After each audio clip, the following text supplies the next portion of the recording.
Hello दोस्तों, imagine करो एक ऐसा जगह जहाँ साल भर बर्फ ही बर्फ, जहाँ पोलर बियर्स अपने घर में मजे से घूमते फिरते हो और जहाँ इंसानों का पहुंचना मुश्किल हो। यह है आर्कटिक, अर्थ का फ्रोजन क्राउन जेवल।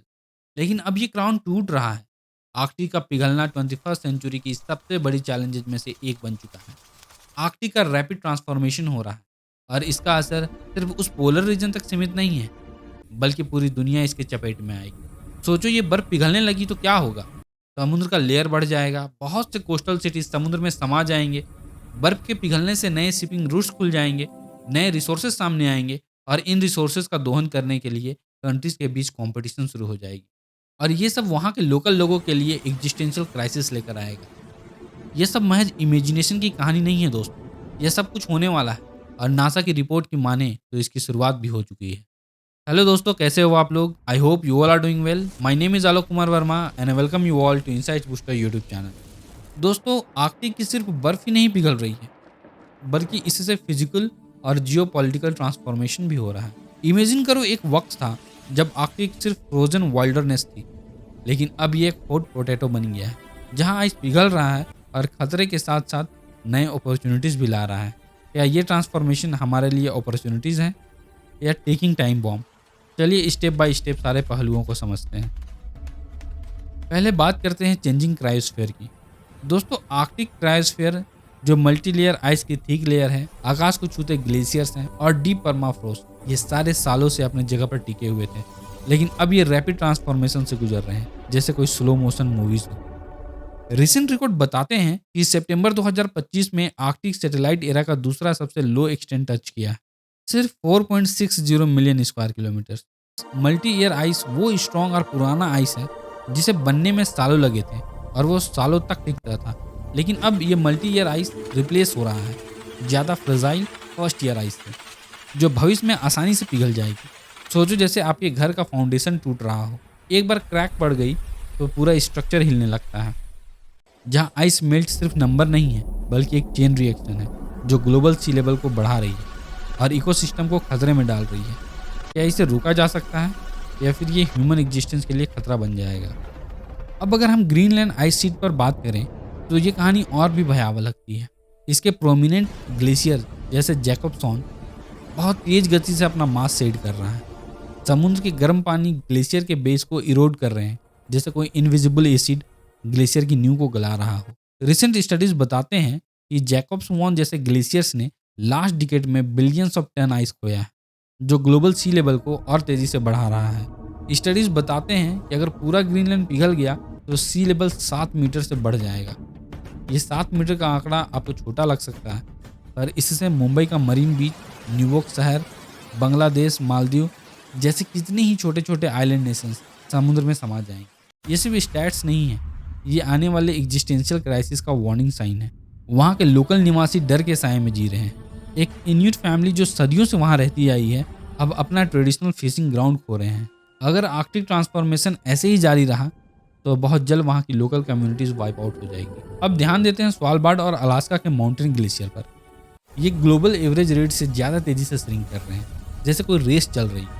स्वालबार्ड में जहाँ 51% ग्लेशियर 1985 की तुलना में सिग्निफिकेंटली श्रिंक हो चुके हैं, और अलास्का के ग्लेशियर भी पिघल रहे हैं, जो फ्रेश वाटर का एक इम्पॉर्टेंट सोर्स है। रिवर्स, लेक या वाइल्ड लाइफ के लिए जो फ्रेश वाटर आती है वो इन्हीं ग्लेशियर से आती है। अगर हम परमाफ्रोस्ट की बात करें तो दोस्तों, नॉर्दर्न हेमिस्फीयर के लैंड का लगभग 1/4 भाग परमाफ्रोस्ट से कवर है, और अब ये कोस्टल रीजन में 1-2 मीटर की डेप्थ तक थॉ हो रहा है।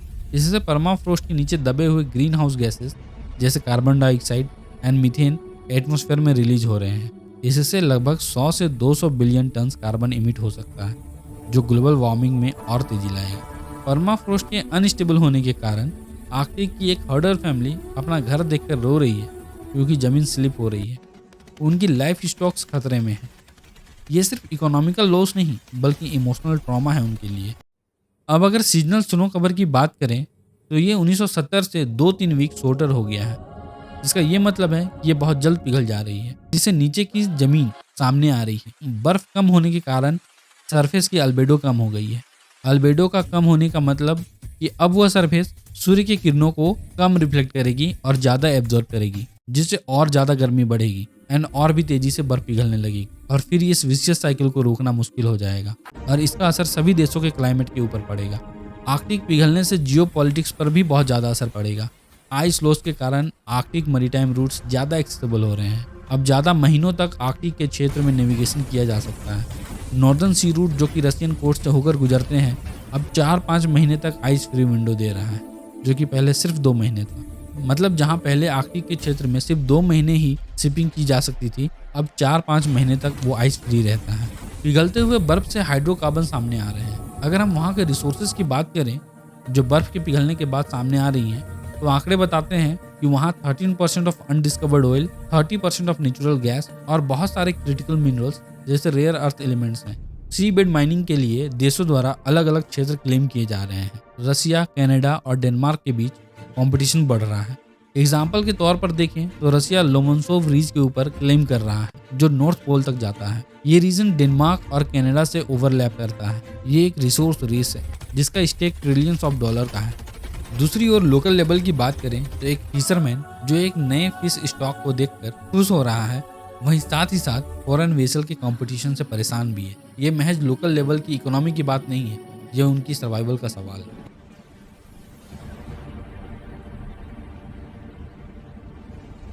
अब अगर हम सिक्योरिटी, गवर्नेंस और सोशियो इन्वायरमेंटल इम्पैक्ट पर बात करें तो ये और भी चिंतित करने वाला दृश्य सामने लेकर आता है। द आर्कटिक इंस्टीट्यूट की रिपोर्ट के अनुसार आर्कटिक को मिलिटराइजेशन जोन में कन्वर्ट किया जा रहा है। रसिया के पास लगभग 40 आइस ब्रेकर है और वो इनके साथ इन क्षेत्र में लीड कर रहा है, जबकि यूएस और नेटो एलाइज रसिया और चाइनीज एक्सपेंशन को काउंटर करने के लिए पेट्रोलिंग और मिलिट्री एक्सरसाइजेस बढ़ा रहे हैं। कोस्ट गार्ड इन्वायरमेंटल रूल्स तो इन्फोर्स कर रहे हैं, लेकिन रसिया बीच बीच में फॉरेन वेसल को सीज कर लेता है, जो इन्फोर्समेंट गैप को हाईलाइट करता है। यह सिर्फ पावर प्ले नहीं बल्कि ग्लोबल सिक्योरिटी का सवाल है। वहाँ की सामाजिक और इकोलॉजिकल कंसिक्वेंसेस की बात करें तो इंडिजिनस कम्युनिटीज़ जैसे इन्यूट और सामीज हंटिंग और हर्डिंग ग्राउंड होने से परेशान हैं। वाइल्ड लाइफ माइग्रेट कर रहे हैं। लोकल कम्युनिटीज़ की इंफ्रास्ट्रक्चर को नुकसान पहुँच रहा है। पर्माफ्रोस्ट के थॉ होने के कारण coast line 2 metre per year की रफ्तार से इरोड कर रहे हैं। सी आइस कम होने से सील्स और वेल्स के पैटर्न बदल गए हैं, जिससे लोकल लोगों की फूड सिक्योरिटी खतरे में है। पर्माफ्रोस्ट थॉ से लगभग 100 से 200 बिलियन टन कार्बन इमिट हो रहा है, जो ग्लोबल वार्मिंग को और बढ़ा रहा है। यह भारत के मानसून को भी अफेक्ट करेगा। इसका साफ मतलब है इसका असर सिर्फ आर्कटिक के लोकल लोगों पर नहीं होगा, बल्कि पूरी दुनिया इसकी चपेट में आएगी। अगर पॉलिटिकल डायनेमिक्स की बात करें तो आर्कटिक स्टेट्स जैसे Russia, USA, Canada, Norway, Denmark, Finland, Sweden और आइसलैंड जैसे देश पॉलिसी सेट करते हैं। ये सारे देश आर्कटिक काउंसिल के मेंबर हैं। ये मिलिट्री डिप्लॉयमेंट के ऊपर भी निर्णय लेते हैं, लेकिन इनकी प्रायोरिटीज़ और कैपेसिटीज़ में बहुत गैप है। रसिया मिलिट्री वाइज और इकोनॉमिकली लीड कर रहा है, स्पेशली अपने न्यूक्लियर पावर्ड आइस ब्रेकर और नॉर्दर्न सी रूट के ऊपर कमांड के साथ। जो देश आर्कटिक काउंसिल के मेंबर नहीं हैं वो भी इस रेस में कूद गए हैं। जैसे चाइना खुद को नियर आर्कटिक स्टेट्स कहता है और इसी कारण से वो नॉर्दर्न सी रूट इंफ्रास्ट्रक्चर और एनर्जी प्रोजेक्ट में हेविली इन्वेस्ट कर रहा है। इंडिया ने भी आर्कटिक काउंसिल का ऑब्जर्वर स्टेटस ले लिया है। यूरोपियन यूनियन और इंडिया साइंटिफिक पार्टनरशिप और सस्टेनेबल पॉलिसी के ऊपर काम कर रहे हैं, जैसे जॉइंट रिसर्च स्टेशन। तो जो एक चाइनीज इन्वेस्टर आर्कटिक में बिलियंस ऑफ डॉलर इन्वेस्ट कर रहा है, लेकिन ये लोकल लोगों को इंट्रूजन लगता है। ये इन्वेस्टमेंट ग्रोथ तो ला रहे हैं, लेकिन कंट्रोल किसके हाथ में जाएगा, ये सबसे बड़ा सवाल है। आर्कटिक एक ऐसा क्रॉसबोर्ड पर खड़ा है जहां एक तरफ ग्लोबल क्लाइमेट चेंज का वार्निंग है, तो दूसरी तरफ इकोनॉमिक, पॉलिटिकल और स्ट्रेटेजिक अपॉर्चुनिटीज का मेला है। लेकिन ये कहानी सिर्फ नए रूट्स और रिसोर्सेज की नहीं, ये जस्टिस, सस्टेनेबिलिटी और हमारे प्लेनेट के फ्यूचर की भी कहानी है। सोचो, क्या इंसान इस पिघलते हुए आर्कटिक को समझकर एक बेहतर दुनिया बना पाएंगे, या यह हमें एक नए कोल्ड वॉर की तरफ ले जाएगा। तो दोस्तों, हमने आर्कटिक ट्रांसफॉर्मेशन के कारण होने वाले प्रॉब्लम्स के ऊपर बात की। चलिए अब देखते हैं इसके क्या क्या पॉसिबल सॉल्यूशन हो सकते हैं। तो वेल, सस्टेनेबल सॉल्यूशन के लिए 3 चीज़ें क्रिटिकल हैं। The first one is rover scientific monitoring होनी चाहिए। सेकेंड, इक्विटेबल गवर्नेंस रिफॉर्म होनी चाहिए और इंक्लूसिव इंगेजमेंट होनी चाहिए, जिसमें लोकल कम्युनिटीज़ को भी शामिल करना चाहिए। And scientific monitoring is also important. NASA, NSIDC और IPCC जैसे बॉडीज सैटेलाइट डेटा और क्लाइमेट मॉडल्स के थ्रू आर्कटिक के चेंजेस को ट्रैक कर रहे हैं। एग्जाम्पल के तौर पर ग्रेस एफओ मिशन ने ग्रीनलैंड के मास लॉस को पिन पॉइंट एक्यूरेसी के साथ मेजर किया है, जो पॉलिसी मेकर को वार्न करता है।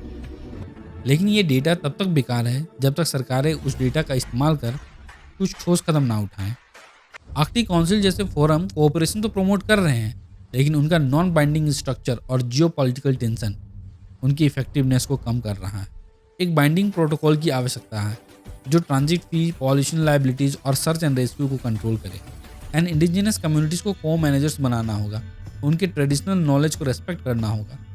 फॉर एग्जाम्पल सामी हर्डर जो रेनडियर माइग्रेशन पैटर्न के एक्सपर्ट हैं, उनकी नॉलेज से इन्वायरमेंटल पॉलिसीज बेटर हो सकती हैं। तो दोस्तों, ये थी आर्कटिक की कहानी, एक ऐसा रीजन जो क्लाइमेट चेंज का मिरर है और साथ ही साथ अपॉर्चुनिटीज और चैलेंजेस का एपिसेंटर। ये सिर्फ बर्फ पिघलने की कहानी नहीं, बल्कि हमारे कलेक्टिव फ्यूचर का test. What do you think about this topic? You can pin your opinion in the comment box. अगर आपको ये वीडियो इन्फॉर्मेटिव लगी तो like this video and share with your friends and family. Subscribe the Insights Booster YouTube channel for such insightful video. Thank you for watching this video. This is Alok Kumar Verma signing off.